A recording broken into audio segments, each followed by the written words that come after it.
এই মুহূর্তে সিপিএম ও আইএসএফ যদি আমরা জোট দেখি তাহলে একটা সম্ভাব্যত অনুমান করে আমরা বলতে পারছি যে 2 চব্বিশ পরগনা জেলা, দক্ষিণ 24 পরগনা এবং উত্তর 24 পরগনা, যেমন বসিরহাট উত্তর, বসিরহাট দক্ষিণ, ক্যানিং পূর্ব, ক্যানিং পশ্চিম, এইসব বিধানসভাগুলো কি হতে পারে, সেগুলো সংখ্যালঘু ভোটের একটা বড় ফ্যাক্টর হতে পারে আইএসএফ। যদি সিপিএম বা আইএসএফ তারা যৌথ উদ্যোগে জোট হতে পারে তাহলে তাদের ফলাফল আরো ভালো হতে পারে। কিন্তু এই রাজ্যে শাসক দল তৃণমূল একটা বড় অতিষ্ঠতে পড়তে পারে। দলীয় সূত্র মারফত খবর বা সম্ভবত দর্শক বন্ধুগণ আপনারা জানতে পারছেন, তো আইএসএফ এবার খুব জোর হলে তারা 8 থেকে 10টি বিধানসভা আসনে মানে ফাইট লড়াই করতে পারে।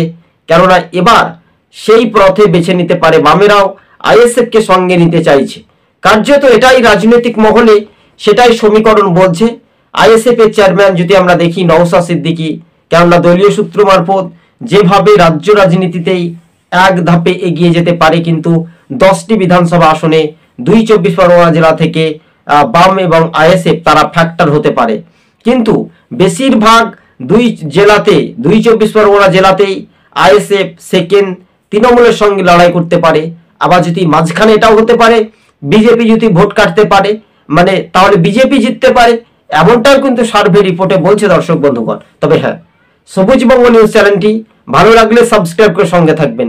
কার্যত রাজনৈতিক মহলে এটাই বলছে, কিন্তু নওশাদ সিদ্দিকী কতটা ফ্যাক্টর হতে পারে মুসলিম ভোটারদের মধ্যে সেটাই শুধু সরজমিনে দেখার বিষয়। কেননা 2 চব্বিশ পরগনা জেলার মধ্যে একটা বড় ফ্যাক্টর হতে পারে আইএসএফ বলে এমনটাই খবর। কিন্তু ডাইবারহাট লোকসভাতে আইএসএফ কিন্তু প্রার্থী হয়নি, অন্য কেউ একজনকে দাঁড় করিয়েছিলেন। নওশাদ সিদ্দিকী দাঁড়াবে বলে কিন্তু দাঁড়াননি। দলীয় সূত্র মারফত খবর সম্ভবত আইএসএফ এবার বড় একটা ফ্যাক্টর হতে পারে। যে বিধানসভা আসনগুলো আপনাদেরকে বলছি সেগুলো পরবর্তী সময় আমরা আলোচনা করে বলে দেব। কার্যত সেটা একটা রাজ্য রাজনীতির ময়দানটা সেটা এক প্রকার স্পষ্ট হচ্ছে। দেখুন, এখানে যদি আমরা একটা সমীকরণ যদি বলি, আইএসএফ একটা বড় ফ্যাক্টর হতেই পারে। কেননা সেখানে আইএসএফ এর ভোট কাটাতে কে জিততে পারে শেষ পর্যন্ত, এটা একটা বড় চ্যালেঞ্জের মুখে পড়তে হবে শাসক দলকে।